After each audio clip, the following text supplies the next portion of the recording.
সংস্কার বিষয়ে আলোচনা চলমান থাকবে।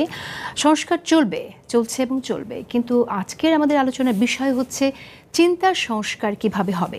দর্শক, আমরা জানি যে একটি ফ্যাসিস্ট দল ইতিহাসের সব দেশে যেখানে ফ্যাসিস্টরা দাঁড়িয়ে গেছে, আমরা দেখেছি একটি ফ্যাসিস্ট দল শুধুমাত্র রাষ্ট্রযন্ত্রকে ব্যবহার করেনি, তারা তাদের বয়ানকে পপুলার করার মধ্য দিয়ে, ন্যারেটিভকে ডেভেলপ করার মধ্য দিয়ে শাসন করে গেছে, দুর্বৃত্তায়ন করে গেছে। সেই জায়গা থেকে আমরা বুঝতে চাই যে আওয়ামী লীগ যে ন্যারেশন ডেভেলপ করেছে, দাঁড় করিয়েছে, সেই ন্যারেশনের বৃত্ত থেকে মানুষ কি বের হতে পারবে কিনা, আওয়ামী লীগ যারা করেছে, আওয়ামী লীগকে যারা সমর্থন করেছে, তাদের মধ্যে কোনো অপরাধবোধ জাগবে কিনা। আজকে আমাদের আলোচনায় উপস্থিত আছেন খুশি কবির এবং আরও উপস্থিত আছেন রুইন হোসেন প্রিন্স। খুশি কবির একজন অধিকার এবং উন্নয়ন কর্মী এবং Ruhin Hossain Prince Bangladesh communist party সিপিবির সাধারণ সম্পাদক, এবং আরও আছেন চিন্তক এবং জবানের সম্পাদক রেজাউল করিম রনি। সবাইকে ধন্যবাদ আসবার জন্য। রুইন হোসেন প্রিন্স, আপনাকে দিয়ে শুনতে চাই শুরু। আচ্ছা, ধন্যবাদ আপনাকে। আমি আলোচকদেরকে ধন্যবাদ জানাচ্ছি। খুশি আপা এখানে আছেন, রনি আছেন, আর আপনি তো অনেকদিন পরে আপনার সাথে দেখা হলো এবং এই ধরনের আলোচনায়, কারণ আপনি এর আগে যখন এইগুলো ছিলেন আমরাও সেখানে ছিলাম এবং আপনাকে নানা বিবেচনায় আপনার আলোচনা মিস করি, তা আজকে আবার সুযোগ হলো। ধন্যবাদ। এই জন্য আপনাদেরকে ধন্যবাদ জানাচ্ছি, যারা শুনছেন তাদেরকে আমি শুভেচ্ছা জানাচ্ছি। না, আমি একেবারেই কংক্রিট ফর্মে যদি বলি তাহলে একটু দেখবেন যে এই আছে ওই নামে তারা একটা ডিক্লারেশনের কথা বললো, সেটাকে নিয়ে। আর আজকেই ওনারা ডেকেছিলেন যে কমিশন সংস্কার, আচ্ছা সেটাকে আমি ওইটা পজিটিভ দেখছি। এবার আমি বলি, আচ্ছা সংস্কারের কথা বলার আগে আরেকটা কথা বলে নেই। এইটা দিয়ে আমি যদি দুইটা দিকে তাকাই, একটা সংস্কার নিয়েই যে প্রধান বিষয় সেটা নিয়ে আমি একটু পরে এসে আরেকটা কথা খালি বলে নেই। আমি যেটা বুঝলাম যে এবারও যে সমস্ত রাজনৈতিক দলগুলো ছিল, সরকারের তথ্য যেটা ওরা প্লেস করেছে তাতে 26টা রাজনৈতিক দলের কথা বলেছে। আমি কম বেশি ওনারা ভালো বলতে পারবেন, আমি সেটার দিকে যাচ্ছি না, কারণ তালিকা ওনাদের কাছে। তো ওনারা যেটা বলেছেন তাতে আমার ধারণা কতকগুলো বিষয় আমি এখন আর তুললাম না, কারণ সময়ের বিবেচনায় যে বিষয়গুলো রেলিভেন্ট, ধরেন উদাহরণ যদি দেই যে আগে স্থানীয় সরকার নির্বাচন না জাতীয় সংসদ নির্বাচন বা আরো অন্যান্য এরকম কিছু প্রশ্ন আছে। না, বললাম যে কিছু প্রশ্ন আছে দেখতে পাচ্ছি। আচ্ছা, না বলছি এই ধরনের প্রশ্ন বরঞ্চ এই দলগুলোর মধ্যে বডি ল্যাঙ্গুয়েজ শুধু না, ওরাল ল্যাঙ্গুয়েজে কে কোনটা চান এবং কত পার্সেন্ট কোনটা, সেটা একটা কিন্তু প্রতিফলন আজকে আনুষ্ঠানিকভাবে ঘটেছে পত্রপত্রিকায় যেটা ছিল। তাহলে আশাবাদীর ব্যাপারে আমাকে যদি বলেন, সরকার যদি, কারণ এই সরকারের যে মূল কথা যে আমরা ঐক্যমতের ভিত্তিতে করবো, তো ঐক্যমত মানেই তো অধিকাংশের মত, এটাই তো স্বাভাবিক। তাহলে কিন্তু অনেকগুলো পয়েন্ট রিজলভ করতে পারবেন যদি এই কথাগুলো তিনি হৃদয় দিয়ে শোনেন এবং নিজে যদি কোনোটার পেছনে বায়াসড ভূমিকা না রাখেন, তাহলে সে ব্যাপারে আমি 1 নম্বর আশাবাদী হতে চাই আজকে ওই আলোচনায়। দ্বিতীয়, আপনার ওই কথা আমি এই পর্বে এইটুকুই শেষ করতে চাই। দেখুন, সংস্কার নিয়ে তো অনেক বড় আলোচনা, কিন্তু আমি দেখলাম যে আমাদের প্রধান উপদেষ্টা এবং যিনি এই ঐক্যমত্য কমিশনেরও সভাপতি, তিনি আমাদের 5ই অক্টোবর, আগস্টের পরে আমি গত বছর অক্টোবরের কথা বলছি, আমাদের বাম জোটের সাথে যে সভা ছিল সেখানেও আমরা এই কোশ্চেন তুলেছিলাম। তিনি সেদিনও যেটা বলেছেন আজকেও তিনি সেটা বলেছেন। আমি এই জন্য ধন্যবাদ জানাই এবং আমি আশা করব তিনি একটু পরে সেই কথা আমি আসছি। কি কথা? আচ্ছা, কি আসছি, আমি ওই আগে শেষটা বলে নিয়েই বলি। আশা করি তিনি সেই জায়গাটিকে যদি থাকেন তাহলে আমি আরও বেশি আশাবাদী হব। এবার আসি কি কথা। কথা খুব ছোট্ট এবং আমার বিবেচনায় সহজ। আমাদের সামনে বলেছিলেন ছোট পরিসরে বাম জোটের, আজকে উনি সবাই বলেছেন, টেলিভিশনেও যারা শুনেছে আপনারা দেখতে পাবেন। উনি বলেছেন যার যার মত বলুক। উনি দেখবেন 100টা কথার কথা মত আসছে, উনি যদি দেখেন 100টার মধ্যে 5টা মতে সবার ঐক্যমত্য আছে, টিক চিহ্ন দিয়ে দেবেন, ওকে এই 5টা মত ধরে আগাবো। উনি যদি দেখেন 3টা মত, এইখানে একটু 19-20 আছেন, ওই 3টা মত নিয়ে উনি পরস্পর ডায়লগ করবেন। ডায়লগ করে যদি একমত হলে ভালো, না হলে নাই। তাহলে সুতরাং এটা তো ভালো দিক, আমি ভালো দিক। আজকে উনি এর সাথে একটা কথা যোগ করেছেন বলে আমার অবজারভেশন, তিনি বলেছেন যে কে কি বললেন আমি এটা ওয়েবসাইটে দিয়ে দেব। আমাকে যদি ব্যক্তিগত হন, আমি বা আমার দলের দিক থেকে কোনো আপত্তি নাই, বরঞ্চ আমি খুশি হব যদি 100টা মত আসে, তার মধ্যে কে কি বললাম উনি যত গ্রহণ করলেন, না পারলে করলেন এবং উনি ঐক্যমতের ভিত্তিতে করবেন। বাকিটা অবশ্যই ওয়েবসাইটে দিলে আমরাও খুশি যে আমাদেরও মত দেশবাসী জানতে পারলো, আর তার থেকে আমরাও আমাদের রিভিজিট করতে পারবো বা আমাদের মতটা দিতে পারবো। তা আমি এটা বলতে চাই, যদি ওনার যে কথা এইটা যদি যথাযথ হয়, যদি যদি শব্দগুলো বলতে হচ্ছে, কারণ আমরা জানি এ ধরনের একটা গণ অভ্যুত্থান পরে নানা টানাপোড়েন থাকে, নানা ধরনের শক্তি থাকে, যে যার পজিশন আফোল্ড করতে চায়। কিন্তু বুঝতে হবে ইচ্ছা করলেই কিন্তু আফোল্ড করতে পারবো না। আমাদের দেশ একটা গাড্ডায় পড়ে গেছে, যার জন্য এত বড় একটা গণ অভ্যুত্থান, রক্তক্ষয়ী গণ অভ্যুত্থান। তখন আমাকে এগিয়ে নিতে গেলে অবশ্যই নির্বাচনের জন্যে, সুষ্ঠু গ্রহণযোগ্য নির্বাচনের জন্য যা যা সংস্কার অবশ্যই তাই করতে হবে, করেই আমাদের গণতন্ত্রের পথের যাত্রাটা শুরু করতে হবে। অশেষ ধন্যবাদ আপনাকে রুবিন হোসেন প্রিন্স। আমি খুশি কবির আপনার মন্তব্য জানতে চাই। যেমনটি রুবিন হোসেন প্রিন্স বললেন যে দেশ একটি গাড্ডায় পড়ে গেছে, ওঠানোর জন্য আসলে কি করণীয়, আপনি কি মনে করছেন, কেমন দেখছেন? আসলে না, বিষয়টা একটু জটিল। এখন আমাদের যে অভ্যন্তরীণকালীন সরকার যে সময় দায়িত্ব নিয়েছে, তখন একটা বেশ জটিল কঠিন সময়, এখনও ওই জটিল কঠিন সময় চলছে। অনেক বছর ধরে একটি দল এককভাবে অগণতান্ত্রিক উপায়ে, কেন তাদেরকে তো প্রশ্ন করার কোনো সুযোগও ছিল না, কোনো কাঠামোগত ব্যবস্থাও ছিল না। কেন একটা বিরোধী দল ছাড়া গণতন্ত্র চলতে পারে না। তো বিরোধী দলকে যদি দমন করে তাদেরকে আসতে দেওয়া না হয়, তাদেরকে কথা বলতে দেওয়া না হয়, তাহলে গণতন্ত্র সঠিকভাবে চলবে না। গণতন্ত্রই ছিল না, গণতন্ত্র ছিল না। তো না থাকলে যেটা হয়, সব কিছুর মধ্যে একটা স্বৈরাচারী অবস্থা চলে আসে। কেন কেউ তো প্রশ্ন করারও নাই, কেউ জবাবদিহি চাওয়ারও নাই। তো এই যে অবস্থা, সেটা তো 15.5 বছর তো কম সময় না, এটা বেশ লম্বা একটা সময়। এই সময় কিন্তু আমি পুরো প্রশাসন, যন্ত্র ব্যবস্থা সব কিছুকে আমি নিয়ন্ত্রণ করতে পারি। আর আমাদের যারা প্রশাসনে আছে, এটা পুলিশ হোক, মানে আইন শৃঙ্খলা ব্যবস্থাপনায় হোক, যারা এই প্রশাসনে আছে, সিভিল প্রশাসন, নীতি নির্ধারণ করবে সরকার, কিন্তু তারা তাদের দায়িত্ব আইন অনুসারে করবে। সেটা না করে তারা সবসময় তোষামতকে কোথায় এগিয়ে যেতে পারে। তো তার মানে প্রশাসনিক ব্যবস্থাও কিন্তু একটা খুবই নড়বড়ে অবস্থা ছিল। আমি এই কথাগুলো বলছি যে আসছে একটা খুব একটা নাজুক আর দুর্বল একটা খুব অবস্থায়। এখন 6 মাসের বেশি পার হয়ে গেছে।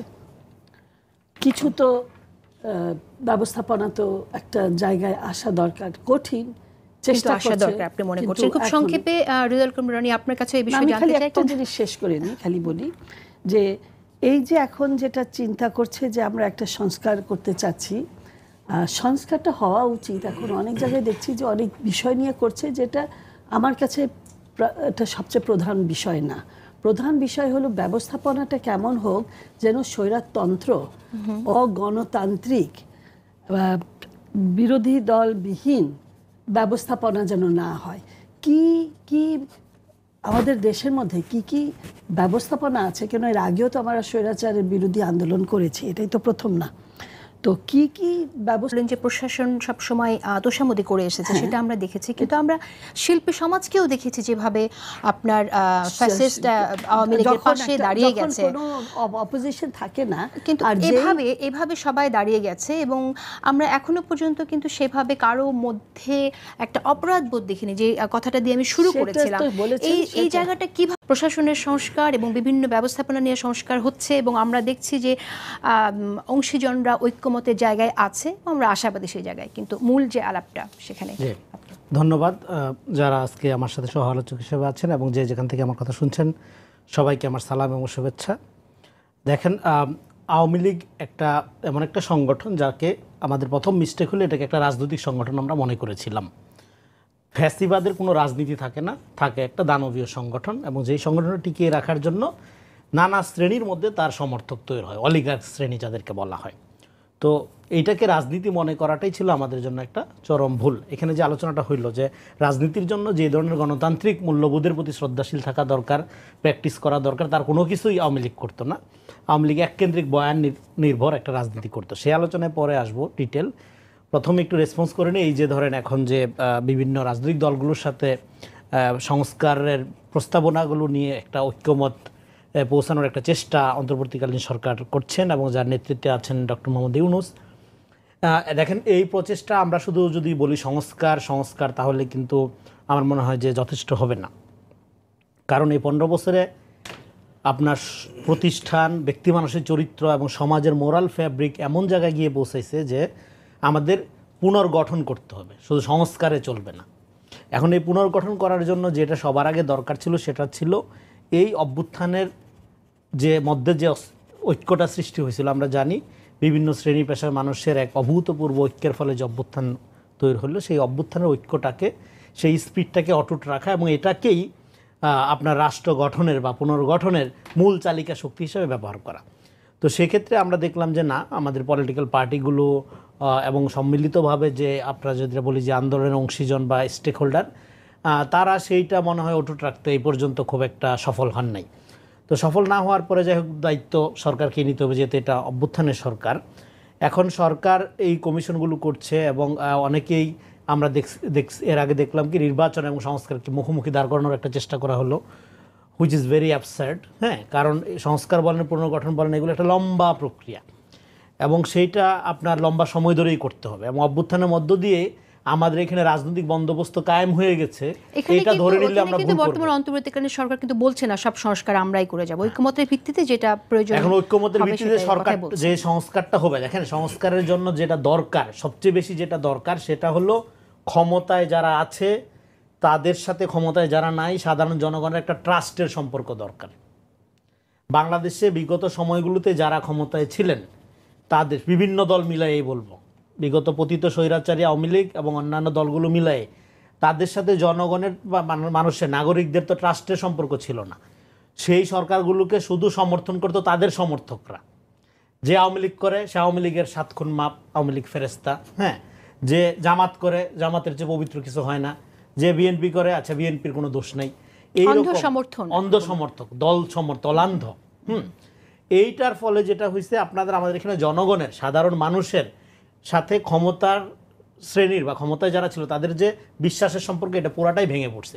এই বিশ্বাসের সম্পর্ক ভেঙে পড়ার ফল হয়েছে কি, আমাদের এখানে একটা নাগরিক ভিত্তিক রাষ্ট্রই তৈরি হয়নি। আমাদের এখানে হয়েছে যেটা বলি সম্প্রদায় ভিত্তিক রাষ্ট্র। আওয়ামী সম্প্রদায়, জামাত সম্প্রদায়, বিএনপি ওই অর্থে সম্প্রদায় না, কারণ সমস্ত সম্প্রদায়ের একটা কালেকটিভ সাইনবোর্ড আপনি বলতে পারেন বিএনপি। তো এই জন্য আমি বলি আমাদের এখানে রাজনীতির ফ্যাসিবাদী ধারা, ট্রাইবাল পলিটিক্সের ধারার যে সর্বোচ্চ বিকাশ, সেইটার উদাহরণ হইল আওয়ামী লীগ। আর আমাদের এখানে ভঙ্গুর, ক্ষয়িষ্ণু এবং অপরিণত গণতান্ত্রিক যাত্রার যে বিকাশ, তার একটা উদাহরণ হলো বিএনপি। এই দুইটা হলো আপনার মানে বড় রাজনৈতিক সংগঠন। এখন সেইখানে সমাজের মোরাল ফেব্রিক পুনর্গঠনের কথা বলেছেন। আমি আপনার আলোচনা থেকে যদি লিঙ্ক করি তাহলে দেখা যাবে, তাহলে এখন ডক্টর ইউনূস সাহেব যে প্রস্তাবনাগুলো মানে যেই আপনার যেই সংস্কারের প্রস্তাবনাগুলো নিয়ে আসছেন, সেগুলোর জন্য রাজনৈতিক দলগুলোর উপর নির্ভর করা ছাড়া আমাদের আর কোনো অপশন নাই। এটা রাজনৈতিক দলগুলোর উপরে নির্ভর করতে হবে এবং সেই রাজনৈতিক দল অবশ্যই জনগণের ভোট দ্বারা বা জনগণের সরাসরি ম্যান্ডেটের মধ্য দিয়ে আসতে হবে। হ্যাঁ, এই অভ্যুত্থানও জনগণের ম্যান্ডেটের মধ্য দিয়ে আসছে, সেটা হলো অভ্যুত্থানের ম্যান্ডেট মধ্য দিয়ে আসছে। কিন্তু সেই অভ্যুত্থানে যেহেতু নানা শ্রেণী, নানা পেশা, নানা দলের অংশগ্রহণ ছিল এবং নানা দলের আওয়ামী বিরোধিতা একই রকম না, মানে জামাত যে অর্থে আওয়ামী বিরোধী, বিএনপি সেই অর্থে না, বা প্রিন্স ভাইরা যে অর্থে আওয়ামী বিরোধী সেই অর্থে হয়তো জুনায়েদ সাকির দল না। তো ফলে আওয়ামী বিরোধার এই যে তারতম্য, ফলে অভ্যুত্থানে রাজনৈতিক বন্দোবস্ত ফাইনাল করে ফেলছে এটা না, আমাদের একটা রাজনীতি লাগবে। 5 তারিখের পর আমাদের জন্য গুরুত্বপূর্ণ যেটা, সেটা হলো দেশ গঠন খুবই সহজ। সেটা হলো একটাই কথা, আওয়ামী লীগ যা করছে তার উল্টাটা করলেই দেশ দাঁড়ায় যাবে। আওয়ামী লীগ যে সংবিধান দিয়ে দেশ শাসন করছে সেটা আপনি করবেন না, আওয়ামী লীগ যেভাবে প্রশাসন চালাইছে সেভাবে আপনি করবেন না, আওয়ামী লীগ যেভাবে নিয়োগ দিছে সেভাবে আপনি দিবেন না। মোট কথা এই যে আওয়ামীকরণ গোটা সমাজের, গোটা মানুষের চরিত্র, সেটা তো বুঝলাম, কিন্তু যারা আওয়ামী লীগকে সমর্থন করে তাদের মতকে আপনি কোথায় রাখবেন? তাহলে দেখেন আওয়ামী লীগ এখন আগামী তাহলে সংস্কারের প্রথম কাজ হলো, প্রথম সমস্যা হলো আওয়ামী লীগকে ডিল করতে পারা, তাই না? এখন আগামীতে এই সংস্কারগুলোর কথা কেন উঠছে?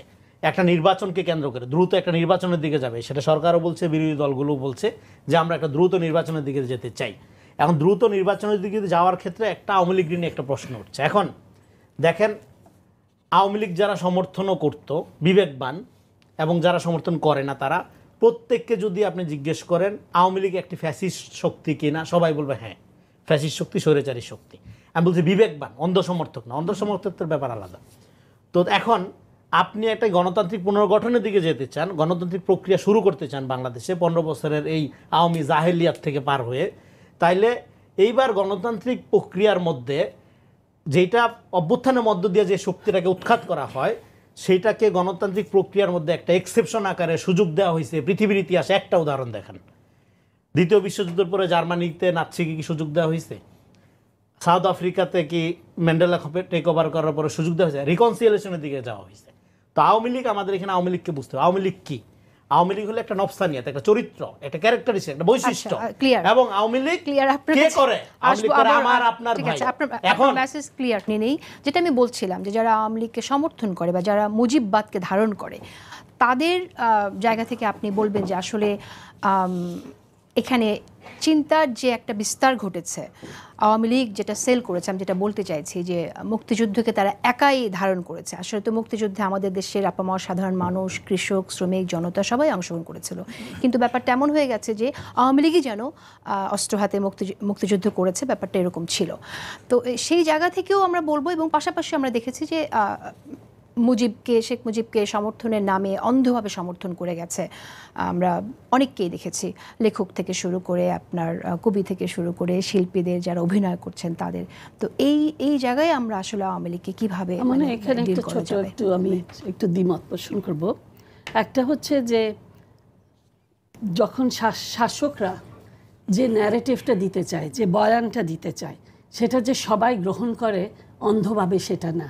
মুক্তিযুদ্ধ সময় মুক্তিযুদ্ধ যারা করেছে, মুক্তিযোদ্ধারা, তাদেরকে যারা মুক্তিযুদ্ধকে সমর্থন করেছে, মুক্তিযুদ্ধ সময়কালীন সময় যে যারা সহযোগিতা বিভিন্ন সেক্টরে করেছে, তারা সবাই জানে, সবাই কিন্তু আওয়ামী লীগ না।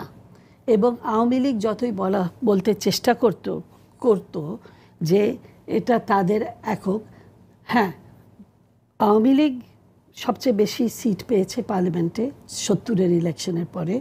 তো তারা সরকার গঠন করার কথা ছিল 71-এ, পার্লামেন্ট বসতে দেওয়া হয়নি। তারপরে আমাদের স্বাধীনতা যুদ্ধ শুরু হয়ে গেল, বিভিন্ন আমাদের উপর হামলা চালানোর পরে। এই যে গুলি করলেই যে মানুষ দমে যায়, যেটা আমি এটা আবার রিলেট করছি যে আওয়ামী লীগ ইতিহাস থেকে রুখে দাঁড়িয়েছে এবং তারা মুক্তিযুদ্ধে অংশগ্রহণ করেছে। পাকিস্তানি আর্মির কাছে তারা সারেন্ডার করেনি। সাধারণ জনগণ, শুধু আমি মানে এটা রাস্তাঘাটে সব রিক্সা চালক সবাইকে তো এলোপাতারিভাবে গ্রামে গঞ্জে গুলি বর্ষণ করেছে। তো এই যে এরশাদের বিরোধী যখন আন্দোলন হয়েছিল, তখনও এরশাদ এই আকারে গুলি বর্ষণ করেনি, কিন্তু মেরেছে, তো হত্যা করেছে। তারপরে কিন্তু বাংলাদেশের ইতিহাসে এবারের গণ অভ্যুত্থানে যা করেছে সেটা একদম ছাপিয়ে গেছে। মানুষ, জনগণ এটা প্রতিবাদ করেছে। তো মানুষ যে সবকিছু যেটা যে বয়ানটা দেওয়া হয় সেটা বিশ্বাস যেন করে না। আর এই সরকারের কাছে আমার অনুরোধ যে ওনারা আসছেন, কেন একটা অভ্যুত্থান হয়েছে, কেন আসলেই এই এক ধরনের যে একনায়কতন্ত্র, এই ধরনের যে ফ্যাসিবাদী, এই ধরনের ফ্যাসিবাদ কখন হয়? যখন একটা অগণতান্ত্রিক প্রক্রিয়ার মধ্যে দিয়ে একটা যখন পুরোপুরি একটা চলে আসে, স্বৈরাচারী অবস্থা চলে আসে, সেটা থেকে পরে কিন্তু এটার পরের রূপটাই ফ্যাসিবাদ হয়ে যায়। তো এইটা তো অ্যালাউ করা হয়নি। জি, সেক্ষেত্রে আমরা এখন প্রশ্ন হচ্ছে এখন আওয়ামী লীগকে আমরা আসলে মানে সরকার বা বর্তমান যারা অংশীদার আছে তারা বাদ দেওয়া, জোর করে একটা উল্টো বয়ান দেওয়া, জোর করে এখন একটা ভয় সৃষ্টি করানো। আপনি যেটা জিজ্ঞেস করছিলেন যে যারা সাহিত্য সমর্থন করেছে, সবাই সমর্থন করছে, তারা কি করছিল? তারা করছিল যে একটা কোন কোন জায়গায় তাদের মিল আছে। নিশ্চয়ই তারা এই গুলি, এই হত্যা, এই একভাবে যে নিয়ন্ত্রণ করা, আমি নিজে জানি যে তারা অনেক জায়গায় এটাতে প্রতিবাদও করেছে এবং কোনো কোনো জায়গায় তাদেরকে বেশ সমস্যাও পড়তে হয়েছে। খুব কম সংখ্যক, হ্যাঁ কম সংখ্যক কেন, সবাই তো এখনও তো এখন বর্তমানে মুখ খুলে কথা বলবে, সেটাও তো ভয় পাবে যে আমাকেও আবার একই পর্যায়ে যেতে হবে কিনা। এই যে ভয়টা 15-15.5 বছর ধরে চলে আসছে, এখন যদি আমার ভয় সংস্কৃতির মধ্যেই মানুষ এখনো আছে বলে আপনি মনে করছেন? সংস্কৃতির মধ্যে থাকি, আর থাকাটা খুবই স্বাভাবিক, যে বর্তমান সরকারের বিরুদ্ধে আমি কিছু বলবো না, তাদের কোথায় দুর্বলতা আমি বলবো না।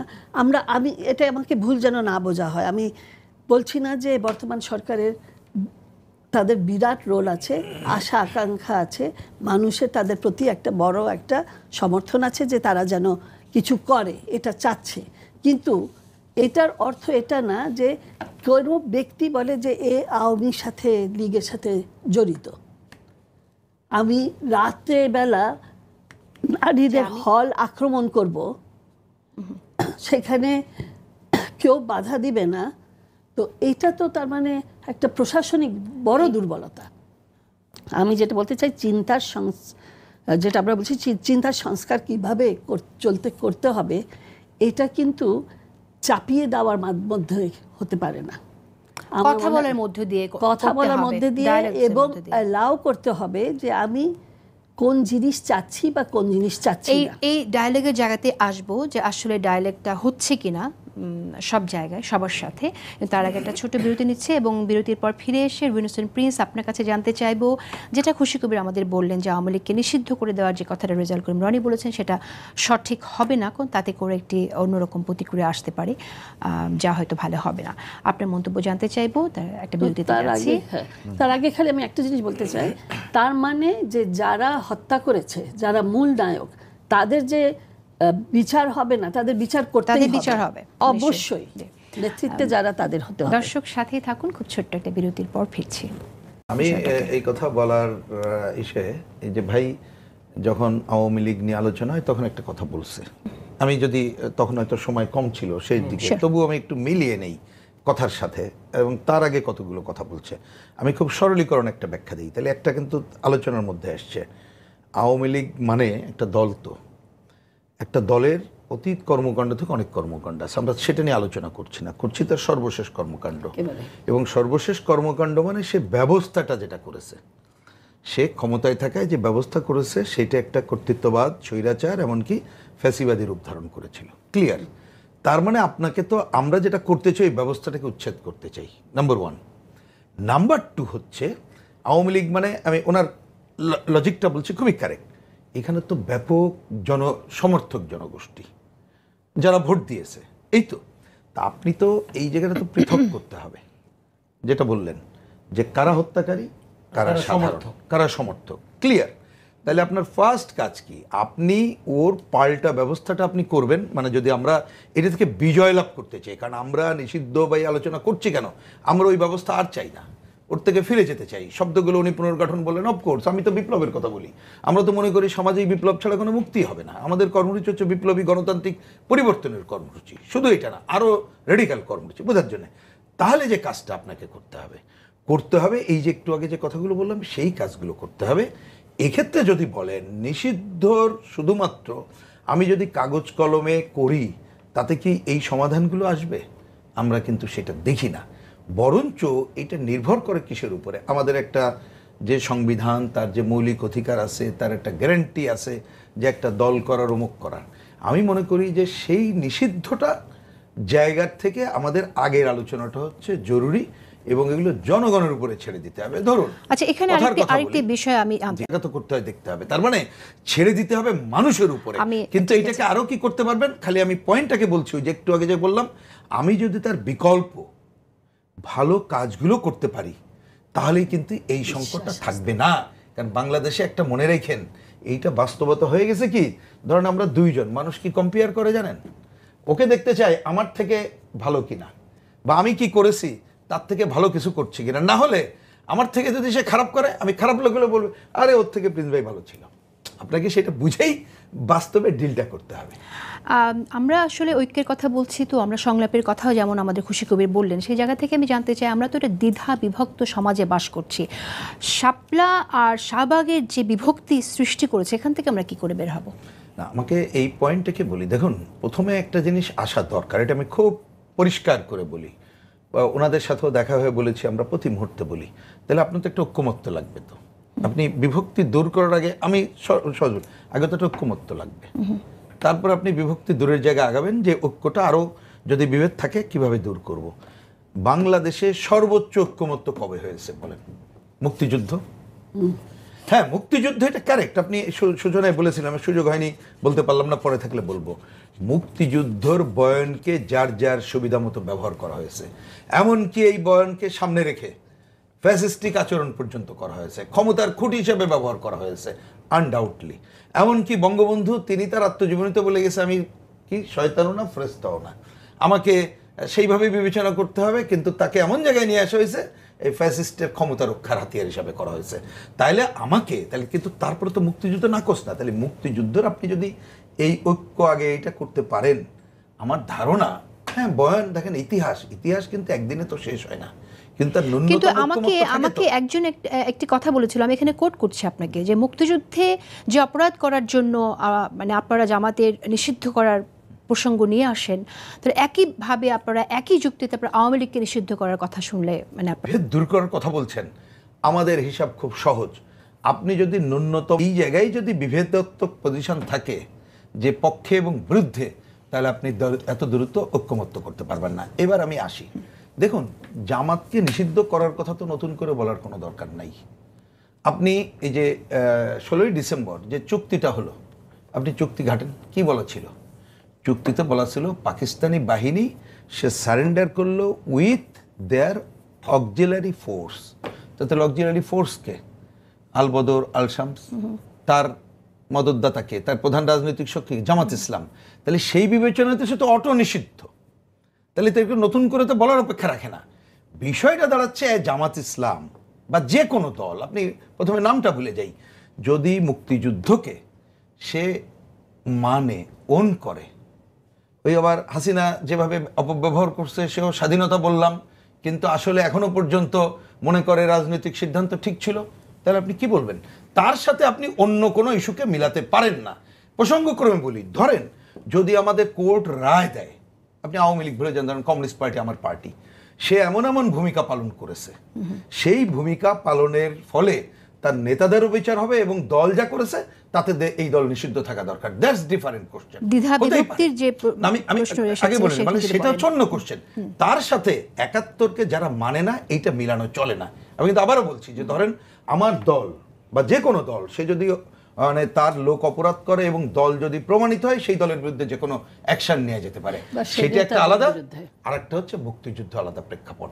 সুতরাং এইটার সাথে এটা মিলানোর মোটেই সমীচীন বলে আমি মনে করি। অশেষ ধন্যবাদ আপনাকে রুহুল হোসেন প্রিন্স, আপনার কথা বলার জন্য। রেজাউল করিম রনি, আপনি একটু বলবেন আমাকে, যে প্রশ্নটা আমি আসলে রুহুল হোসেন প্রিন্সের কাছেও রেখেছিলাম, যে শাহবাগ এবং শাপলা যে আমাদের সমাজের গভীর ক্ষত সৃষ্টি করেছে, এখান থেকে আমরা বের হবো কি করে? আমরা কিন্তু অনেক বিভক্তি দেখতে পাই এটাকে কেন্দ্র করে, এবং ট্যাগিংটা এখনো আছে। এটা আছে, দেখেন শাহবাগ হলো আমাদের এখানে প্রথম রাষ্ট্রীয় মদদে একটা মব যে সৃষ্টি করা, মব কালচারের যেটা, এবং শাহবাগের মধ্য দিয়ে আমাদের এখানে ফ্যাসিবাদের সামাজিকরণ নতুন করে আবার হয়েছে। এটা আমি বলি যে শাহবাগ হলো একটা ইতিহাসের অনেক কোষ্ঠী পাথর, যাতে ঘষা দিয়ে আপনি মানুষের রাজনৈতিক চরিত্র বিচার করতে পারবেন। দেখেন আওয়ামী লীগের এটা কেন হয়েছে, যখন টুইন টাওয়ার হামলার পরে আপনার 9/11 ওইটার পরে বিখ্যাত লেখক পঙ্কজ মিশ্র একবার আলোচনায় বলছিল যে আমেরিকান ইন্টেলেকচুয়ালরা আত্মহত্যা করেছে, কারণ সবাই উই ভার্সেস দে, হ্যাঁ তারা বনাম আমরা, ইসলামের বিরুদ্ধে একটা অনন্ত যুদ্ধ, সন্ত্রাসের বিরুদ্ধে অনন্ত যুদ্ধের নামে ইসলামকে সন্ত্রাসবাদী করে যে যুদ্ধ শুরু হলো, সেখানে সময় দেখছি ইরাক, আফগানিস্তানে কি হয়েছে। তো ঠিক সেইভাবে আমি মনে করি শাহবাগে বাংলাদেশের তথাকথিত মূলধারা বুদ্ধিজীবীতে আত্মহত্যা করছে। তারা একবারও চিন্তা করলো না এরকম একটা দলীয় ন্যারেশনের, ইতিহাসের দলীয় ন্যারেশনের আন্ডারে যখন তারা এরকম একটা মব নিয়ে দাঁড়াবে, সেইটা বিচারের নামে হত্যাকাণ্ড, ফাঁসি, এটা কোনো দাবি হইতে পারে? কোনো নাগরিকদের দাবি হইতে পারে? তুই বিচার চা, বিচার না, ওর ফাঁসিই লাগবে। আর বিচারের জন্য এই দেখেন শাহবাগ, জামাত, এই ইস্যুগুলো আমাদের নিকটতম ইতিহাস। এই নিকটতম ইতিহাস আমাদেরকে এখন হেল্প করতে পারে, এখন আমরা যে ক্রাইসিসটা নিয়ে আলাপ করছি এটা ডিল করার ক্ষেত্রে। সেক্ষেত্রে দেখেন ওনারা সাংগঠনিক বিষয় নিয়ে অনেক আলাপচারি করলো। দেখেন 71কে আপনারা কিভাবে দেখবেন, সেটার ফয়সালা 71 করবে না, এটার ফয়সালা করবে 24। কেন 24 করবে? 24-এ ইতিহাসের নতুন কর্তাসত্তার আবির্ভাব হয়েছে। 71-এর পরে এই 55 বছর 54 বছরে আমাদের দেশের মানুষের কোনো রাজনৈতিক স্বাধীনতা ছিল না। রাজনৈতিক স্বাধীনতা থাকলে এর সাথে স্বৈরাচার হইতো না, রাজনৈতিক স্বাধীনতা থাকলে হাসিনার এরকম ব্রুটাল ফ্যাসিজম কায়েম হইতো না। তার মানে দেশের স্বাধীনতার কথাটা অর্থহীন যদি রাজনৈতিক স্বাধীনতা না থাকে। 24 আপনাকে রাজনৈতিক স্বাধীনতা এনে দিচ্ছে, ফলে দেশের স্বাধীনতা আর 24কে মুখোমুখি দেওয়ার কারণে দেখেন একটা কন্টিনিউশন। পৃথিবীর প্রত্যেকটা মুক্তিকামী আন্দোলনের সাথে এই ধরনের মুক্তিকামী আন্দোলনগুলোর একটা মিল আপনি খুঁজে পাবেন। তাহলে 24 যে দেখেন আমরা সবাই নতুন বন্দোবস্তের কথা বলছি, সংস্কারের কথা বলছি, সিস্টেম সংস্কারের কথা বলছি, এটা কি আমরা বলতাম যদি তত্ত্বাবধায়ক সরকার আন্ডার নির্বাচনের মধ্য দিয়ে হয়েছে? হওয়ার মধ্যে একটা কালেকটিভ বাংলাদেশ আপনাকে নির্মাণ করতে হবে, এবং সেই কালেকটিভ বাংলাদেশ নির্মাণের ক্ষেত্রে প্রধান বাধা হলো আওয়ামী বয়ান, শুধু আওয়ামী সংগঠন না। এবং 71 পূজা আমাদের এখানে আওয়ামী লীগ এটা এমন জায়গায় নিয়ে গেছিল, 71 এটা ছিল জনযুদ্ধ, বিভিন্ন শ্রেণী পেশার মানুষ, এবং 71 যুদ্ধটা এমনি মানুষের হঠাৎ করে 25 তারিখে এখানে আন্দোলন হয়েছে, ছাত্রদের হত্যা করছে, আর মানুষ অস্ত্র নিয়ে হাতে হাতে অস্ত্র নিয়ে যুদ্ধে যাওয়ায় পড়ছে, ব্যাপারটা এরকম না। এখানে মাওলানা ভাসানীর নেতৃত্বে আপনার কৃষক শ্রমিক, এখানে আওয়ামী লীগের উপর তারা ডিপেন্ড করছিল, অসুবিধা নাই, সেটা স্বীকার করতে হইতে। কিন্তু আওয়ামী লীগ ক্ষমতা পেয়েই শেখ মুজিব 72-এ এই পাকিস্তানের গণপরিষদে নির্বাচিত লোকদেরকে দিয়েই একটা সংবিধান করে নিজের মতো করে একনায়কতন্ত্র শুরু করে দিয়েছে। ওই সময় যদি রিয়েলি আপনার একটা নতুন গণপরিষদ করে বাংলাদেশের প্রতিনিধি নিয়ে একটা গণতান্ত্রিক যাত্রা শুরু হতো, তাহলে ইতিহাসটা অন্যরকম হতে পারতো, সেটা অন্য আলোচনা। ফলে 71-এর মধ্যে দিয়ে 71-এর যে ভ্যালুসগুলো আমরা অর্জন করছিলাম সেটা আজীবন অটুট থাকবে, পূজা করতে হবে, নট নেসেসারি, এটা দরকার নেই। কারণ বিখ্যাত সমাজ আপনার মনোবিজ্ঞানী আশিস নন্দী একটা কথা বলেন যে ধারণাগুলো এককালে মুক্তির প্রতীক ছিল সেগুলি পরবর্তী যুগে হিংসা ও শোষণের মূল ধারা আকারে এই যে আওয়ামী ধারা একাকার হয়েছে। ফলে বাংলাদেশের যতখানি বিকাশ হয়েছে এই 15 বছরে, এটা একটা আওয়ামী ফ্যাসিবাদী বিকাশ। সেই বিকাশ থেকে আপনাকে মুক্ত করতে হলে বিআওয়ামীকরণ লাগবে, ডিআওয়ামীকরণ লাগবে। সেটা কিভাবে লাগবে এই পয়েন্টটা বলি শেষ করে দিই 1 সেকেন্ডে। সেটা হলো যে তাহলে আপনি কি করবেন, তাহলে আওয়ামী লীগ সমর্থক যারা আর যারা আওয়ামী লীগের হয়ে অস্ত্র নিয়ে মানুষকে হত্যা করছে 15 বছর ধরে, শুধু এই 1 মাসে না, দুইটা তো এক না। Believe in wrong thing is more dangerous then believe in nothing, বিখ্যাত দার্শনিক উম্বার্তো ইকো এটা বলেছিলেন। তাহলে আপনার রং জিনিস, রং ইডিওলজি, আওয়ামী লীগ একটা রং ইডিওলজি। এইখানে এটার ফ্যাসিজমের গণতান্ত্রিক প্রক্রিয়া কোনো ফ্যাসিজমকে এক্সেপশন আকারে, বিকল্প আকারে, বিশেষ আকারে বিবেচনার কোনো সুযোগ নেই। কিন্তু আওয়ামী লীগ সমর্থক তো আমাদেরই লোকজন, 3 ভাই করলে 1 ভাই আওয়ামী লীগ, 1 ভাই জামাত, 1 ভাই বিএনপি। তাহলে এই যে ক্লোজ রিলেশন, এই যে ইন্টিমেট এনিমি, এটাকে আপনি কিভাবে সংশোধন করবেন? সাপোজ আপনার ভাই, আমার ভাই নেশা আসক্ত, এখন আমার ভাই খারাপ না নেশা খারাপ? আমি তো মনে করি আমার ভাই ভালো, নেশাটা খারাপ, এই খারাপের সাথে মিশে আমার ভাই খারাপ হয়েছে। তাহলে নেশার থেকে ভাইকে বিযুক্ত করলে ভাই ভালো হবে। তার মানে আওয়ামী লীগ একটা রাজনীতির নামে একটা পয়জন এখানে আপনার ছড়াই দিছে, সেই পয়জনের সাথে মিলে আমাদের এই আপনজনরা দূষিত হয়েছে, পয়জনাস হয়েছে, পলিটিক্যাল পয়জন তারা ইনহেল করছে। এখন এই জন্য আওয়ামী লীগকে একটা পয়জনাস ইডিওলজি, রাজনৈতিক ধারা, এখন আওয়ামী লীগকে যদি আপনি ছলে বলে কৌশলে এখানে স্পেস দেন তাহলে কি হবে? তাহলে এই ইডিওলজিটা আবার ট্রাইব গড়ে তুলবে, এই ইডিওলজিটা আবার কি করবে, সমাজে বিভক্তি তৈরি করবে। এখন বাংলাদেশে এই জন্য আমি বলছি ট্রুথ অ্যান্ড রিকনসিলিয়েশন করেন। যারা এই ইডিওলজির অন্ধ সমর্থক তাদেরকে আপনি পলিটিক্যালি এডুকেটেড করেন যে এটা কোনো রাজনৈতিক আদর্শ হইতে পারে না, একটা গণতান্ত্রিক রাজনৈতিক আদর্শ আপনি কিভাবে করবেন। দেখেন আমরা এখন আছি একটা আওয়ামী রিয়ালিটির মধ্যে, এটাকে বলি পোস্ট ফ্যাসিস্ট টাইম।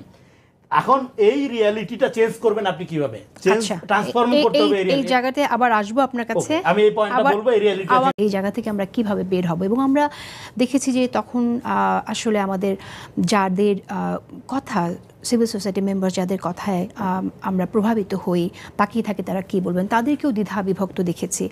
শাহবাগে অনেককে সমর্থন করতে দেখেছি, আবার দেখেছি শাপলায় যখন ছাত্রদের, মাদ্রাসার ছাত্রদের বা কর্মীদের হত্যা করা হয়েছে, সেখানে কিন্তু আমরা কোনো বিবৃতি দেখিনি এবং দেখেছি যে আপনার কিছুই হয়নি এরকম মন্তব্য আমরা শুনেছি। এবং পরবর্তীতে আমরা জানলাম যে আসলে কিভাবে সেখানে ছাত্রদের হত্যা করা হয়েছে। এই যে বিষয়গুলো, এটা কি আসলে মানে একটা আওয়ামী অস্পষ্টতা থেকেই, আওয়ামী যে বয়ানটা তৈরি করেছে সেই অস্পষ্টতা থেকেই হয়েছে, নাকি আসলে ফ্যাক্ট না জানার কারণে হয়েছে? আপনি কি মনে করেন? এটা দ্বিতীয় বিষয়টা, যে ফ্যাক্ট সঠিকভাবে না জানা। আমরা এখনো 30 লক্ষ শহীদ কি শহীদ না এটা নিয়েও আমরা একটা বিভ্রান্তিকর একটা পরিস্থিতি ফেলাতে চেষ্টা করি। ঠিক সেভাবে আমি কিন্তু ওই শাপলা ভার্সেস শাহবাগ এই ডিবেট আমি যেতে চাইও না। শাহবাগটা হয়েছে, আমরা এটাকে কেন্দ্র করে ট্যাগিং দেখি, কিন্তু শাহবাগ থেকে শুরু হয়েছে ট্যাগিংটা, শাহবাগ থেকে হচ্ছে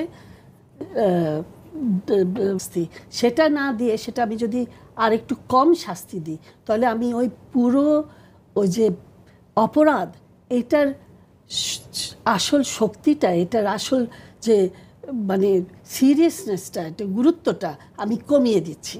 তো এটা ফাঁসি মূল নাম, মূল হচ্ছে যে আমি যেন এটা সর্বোচ্চ শাস্তি যেন পেতে পারি। আর দ্বিতীয় হলো, শাহবাগটা হয়েছিল যখন দেখা গেছে যে কিছু ব্যক্তিকে, একটা ব্যক্তিকে ফাঁসি দিয়েছে, আর একটা ব্যক্তি যে খুবই পরিচিত এবং সবাই জানে সে কিভাবে জড়িত ছিল, তার ব্যাপারে সাক্ষীও ছিল, তাকে যাবজ্জীবন দিচ্ছে, ফাঁসি দিচ্ছে না।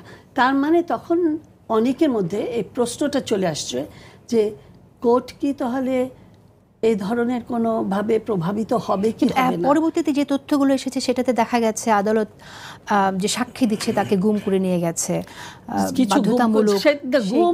গুমের সংস্কৃতি তো অনেক জায়গায় ছিল, যারাই প্রতিবাদ করেছে তাদের মধ্যেই ছিল।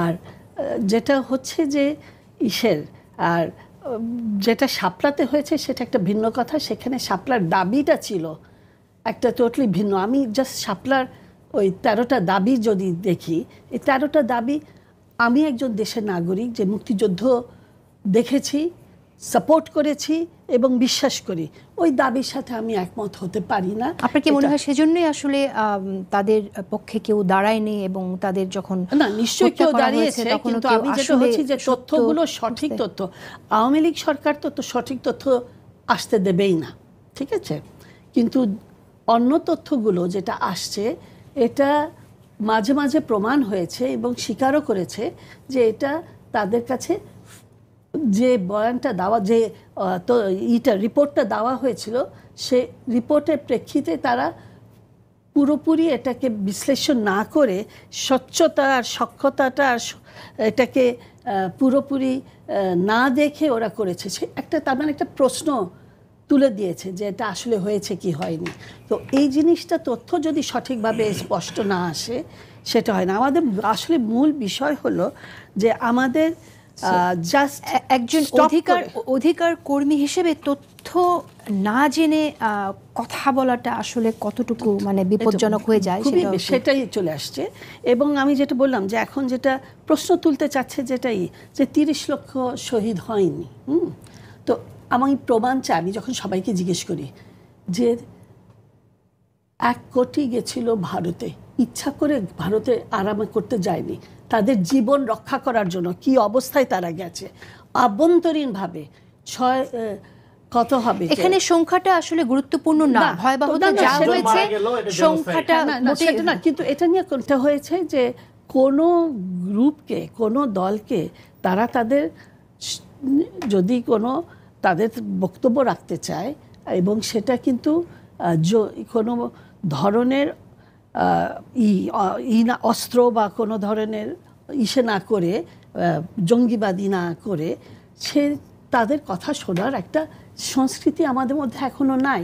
এখন যেটা করা হচ্ছে, আলোচনা হচ্ছে যে আমরা কি এখন স্পষ্টভাবে একেবারে মুক্তভাবে নির্দ্বিধায় আমি কি বর্তমান অন্তর্বর্তীকালীন সরকারের স্পষ্টভাবে আমি কি বলতে পারবো যে সমালোচনা এগুলো হচ্ছে, আমি এগুলো পছন্দ করছি না। আমি তো ভয় পাচ্ছি যে আমি এটা বলতে গেলে, আমি পাচ্ছি না কিন্তু আমি অনেকের কাছে শুনি যে তারা মনে করছে যে বলতে গেলে তাদেরকে আবার ওই ট্যাগ করা হবে যে তারা আওয়ামীপন্থী। প্রশ্ন করা মানে আপনি তো ট্যাগিং এর ভয়ে আপনি তো আমি থাকবো না, আমি কথা বলবো, আমি কথা বলতেই থাকবো এবং আমি ট্যাগিং এ নাই, কেন আমি আওয়ামী লীগ না।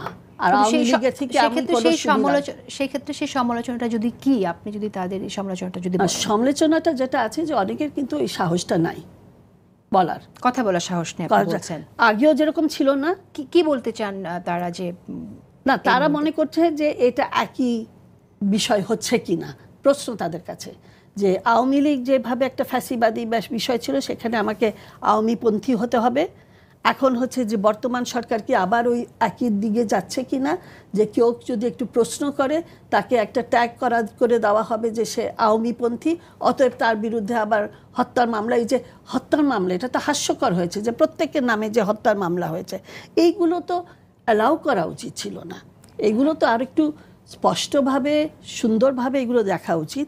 আমরা চাচ্ছি একটা সুষ্ঠু পরিবেশ। আমরা চাচ্ছি এই সরকার যেন সঠিকভাবে এখানে তার একটু একটা অবস্থা বিনয়ের করুক। সাথে আমি একটু বলি, আমি কিন্তু যথেষ্ট ক্রিটিক্যালি কোশ্চেন করছি এবং সরকারে যারা কাজ করছেন তাদেরকেও করছি। সো আমার কাছে এই ফিলিংটা আমার না, আপনার কাছে হয়তো নাই, আমার কাছেও নাই। আমার মনে হয় আমরা যারা এখানে বসে আছি, তো এইটা খালি বলবো যে আমাদের মূল আলোচনায় চলে যাওয়া উচিত যে সংযোগটা কিভাবে হবে, সংযোগটা হওয়া কিভাবে সম্ভব এবং মানুষের মধ্যে আস্থাটা কিভাবে আনা যায়। ঠিক একই জায়গায় আমরা ফিরবো। প্রিয় দর্শক, সাথেই থাকুন। খুব ছোট একটা বিরতি নিচ্ছি। ইসলামোফোবিয়া আছে, সেটা দীর্ঘদিন ধরেই সেটাকে জারি রাখার একটা ব্যবস্থা করা হয়েছে। সেটা যেমন সত্যি, পাশাপাশি আবার বামপন্থী রাজনীতিবিদদের মধ্যে একটু দেখেছি যেন ইসলাম বিদ্বেষ, এই জায়গা থেকে এখন বের হয়ে আসা প্রয়োজন বলে আপনি মনে করেন কিনা সংলাপের জন্য? প্রথমে আমি এটা ঠিক করে নেই। প্রথম কথা, আমি লেফটদের কথা বলি। যদি কারোর থেকে থাকে অবশ্যই এটাকে পরিবর্তন করতে হবে, কারণ কমিউনিস্টরা কখনোই কোনো ধর্ম বিরোধী না। তাদের ফান্ডামেন্টাল হচ্ছে যে কোনো মানুষ তার ধর্মীয় স্বাধীনতা সহ সব স্বাধীনভাবে যাতে ভোগ করতে পারে সেটা তার নিশ্চিত করা। সুতরাং এখন যার যার থাকতে এটাতে বেরিয়ে আসতে হবে। আবার ওই যে কথা বললেন, আমি তো ইসলাম ফোবিয়ার পয়েন্টটাকেই আনতে চাই না। কারণ কেন থেকে যার যার জায়গায় যদি ওইটা আঁকড়ে থাকি তাহলে তারা কিন্তু সোসাইটি থেকে আইসোলেটেড হয়ে যাব।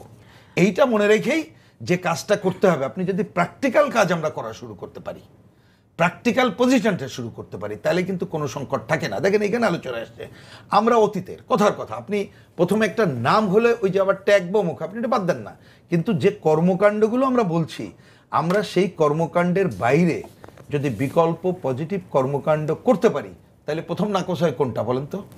অতীতে যেটা খারাপ ছিল ওই খারাপ আর কখনো ফিরে আসবে না। অশেষ ধন্যবাদ আপনাকে। সেটাই হবে আমাদের প্রধান কাজ। আমি ছোট করে খুশি কবিরের কাছ থেকেও এই বিষয়ে মন্তব্য শুনতে চাই। আমাদের অনুষ্ঠান শেষ করে দিতে হবে, একদম একেবারেই সময় নেই। আপনি কি মনে করেন যে সংলাপের জন্য আসলে এখন ইসলামপন্থী ধারায় বিভিন্ন রাজনীতিবিদ যারা আছে তাদের সাথেও কি সবগুলো দলের বসা উচিত কিনা, যাতে করে একটা মানে আমাদের সমাজে দ্বিধা বিভক্তি দূর হয়? সব দল, আমি এখানে কোনো ধর্ম আনতে চাচ্ছি না, কেন ওই মেজরিটেরিয়ানিজম, ওই যে আমাদের যে চাপিয়ে দেওয়া যে যারা সংখ্যাগরিষ্ঠ তাদেরটাই সঠিক সেটা না, কিন্তু আমরা ধর্ম মানুষের নিজের ব্যক্তিগত তার চিন্তা, এবং প্রত্যেক ধর্মের মধ্যে বিভিন্ন ধারা আছে, তাদেরও সেটা তাদের স্বাধীনতা আছে। তো আমার হলো যে কেউ যদি একেবারে কঠোরভাবে নিজেকে মনে করে আমার চিন্তা ছাড়া, আমার ভাবনা ছাড়া অন্য কারোর সাথে বসবো না, সবারই ওইভাবে আসতে হবে, যা সব দলগুলোই ওইভাবে আসতে হবে।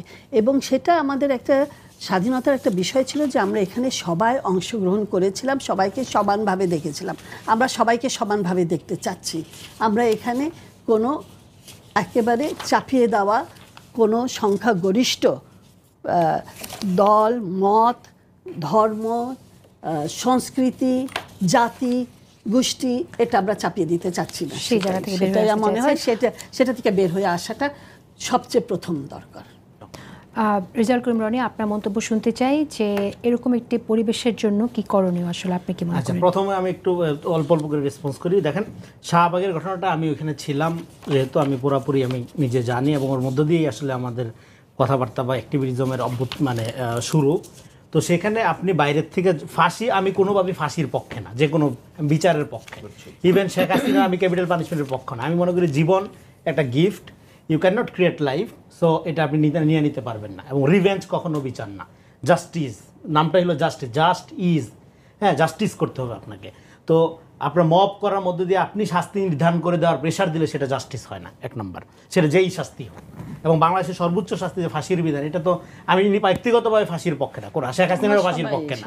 আমি চাই শেখ হাসিনার শাস্তি ধরে আনে কীভাবে হোক, পরে 3 বেলা সকালে নাস্তার আগে আপনি ফুলাপানদের যে গুলি করে মারছে এই ফুটেজ দেখাবেন, বিকালে আপনার ছাত্রলীগ যেভাবে কোপাইছে ওই ফুটেজ দেখাবেন, রাতে ডিনারের আগে স্বজনদের আহাজারি, যেটা বাচ্চা হারানোর পরে বাচ্চার মারা যে কাঁদতেছে সেই ফুটেজ দেখাবেন, আধা ঘন্টা 1.5 ঘন্টা দেখাবেন, এটাই তার শাস্তি। হ্যাঁ, ধরে ফাঁসি টাসি দরকার নেই। যাই হোক, আমি যেটা বলতেছিলাম আগের পয়েন্টে, সেটা হলো আমরা একটা আওয়ামী রিয়ালিটির মধ্যে আছি, মানে আওয়ামী বয়ানের রাজনীতির মধ্যে আছি। বিকজ অফ এটা ভারতীয় বাঙালি জাতীয়তাবাদের এই যে আপনার কাল্টিজম এবং এই যে আপনার এই ট্রাইবাল ন্যাশনালিজম যেটা, হ্যাঁ, এই জায়গা থেকে আমাদের একটা নাগরিক ভিত্তিক রাষ্ট্র হইতে হবে। আমি বিএনপি হই, জামাত হই, জাতীয় পার্টি হই, বা জাতীয় পার্টি তো না, এটা ফ্যাসিবাদের দোসর, এবং অন্য পার্টি যাই হোক, যেই ইডিওলজিরই হই, XYZ, আমাকে সেই সমর্থক হিসাবে দেখা হবে না, আমাকে জনগণ আকারে দেখা হবে না, আমাকে দেখা হবে নাগরিক আকারে। এবং আমার ওপিনিয়নটা ইকুয়ালি গুরুত্বপূর্ণ, একটা দলের সংগঠিত মতাদর্শ অতটা গুরুত্বপূর্ণ না। এটা তার রাজনীতির জন্য গুরুত্বপূর্ণ, কিন্তু আমার পার্সোনাল ফ্রিডমটা খুব ইম্পর্টেন্ট। এটাই হলো এই জেনজির অভ্যুত্থানের আকাঙ্ক্ষা। ফলে এই আওয়ামী রিয়েলিটিকে আপনার চেঞ্জ করতে হলে কীভাবে চেঞ্জ করতে হবে? চেঞ্জ করতে হবে যে আপনার এটাকে বলে যে চেঞ্জিং দ্য রিয়ালিটি। এইটা চেঞ্জ করার একটা পদ্ধতি হলো চেঞ্জিং দ্য ন্যারেশন। যে ন্যারেশনের মধ্য দিয়ে আমরা আসি এটা হলো শাহবাগী ন্যারেশন, আওয়ামী মুক্তিযুদ্ধের ন্যারেশন। সেখানে মুক্তিযুদ্ধটাকে জনযুদ্ধের ফ্রেমে আনতে হবে। এবং এই 24-এর অভ্যুত্থানটাও কোনো দলীয় অভ্যুত্থান না, এটারও কর্তাসত্তা প্লুরাল, ছাত্র জনতার অভ্যুত্থান।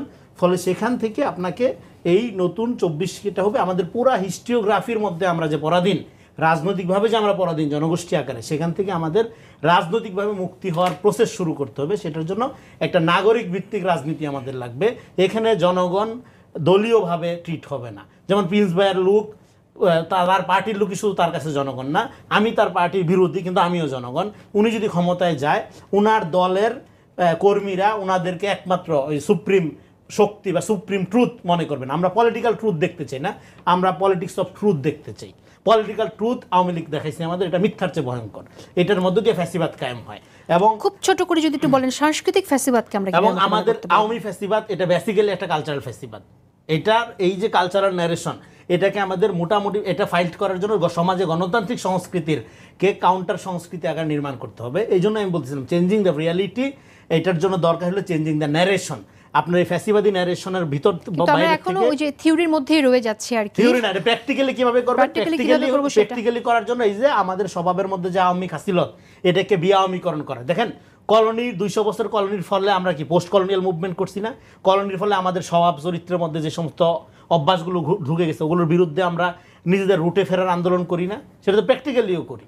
তো সেইটার আওয়ামী লীগের মধ্যে, আওয়ামী কালচার সংস্কৃতির ইডিওলজির মধ্যে এই জিনিসটা ঘটছে, সেটাও আমাদেরকে করতে হবে, অ্যাড্রেস করতে হবে। এবং আমি বললাম কি আওয়ামী লীগ আমাদের ইন্টিমেট এনিমি। আমরা কোনো ক্লিনজিং এর রাজনীতি দেখতে চাই না। 30 সেকেন্ডস রহিম হোসেন প্রিন্স আপনার মন্তব্য শুনে শেষ করতে চাইছি। না, আমার মনে হয় না 30 সেকেন্ড কিছুই না। আমি মনে করি যে একটা যে রিয়েলিটি দাঁড়িয়েছে, যে ব্যবস্থাটা ছিল এই ধরনের সেটাই এখন জরুরি। ধন্যবাদ সবাইকে।